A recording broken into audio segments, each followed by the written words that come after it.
मुझे अक्सर ये कहती थी मोहब्बत कुछ नहीं होती। जुदाई के सभी खदशे, फिसल के ख्वाब भी सारे, फकत अफसानवी किस्से।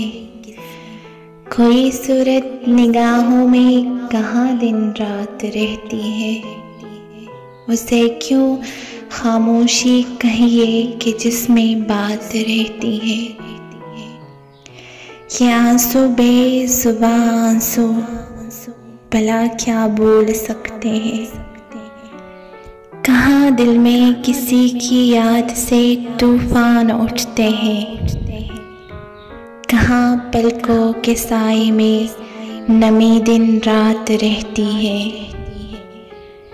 कहाँ होती है वो आंखें जहाँ बरसात रहती है। मुझे अक्सर ये कहती थी मोहब्बत कुछ नहीं होती, मगर आज परसों बाद मैंने उसको देखा है कि उसकी झील आंखों में फिसल के ख्वाब रहते हैं।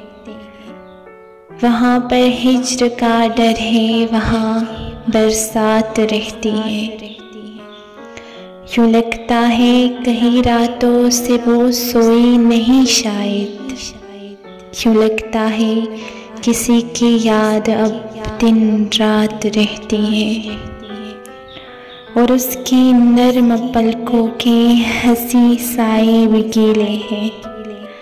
और उसकी खामोशी ऐसी कि जिसमें बात रहती है।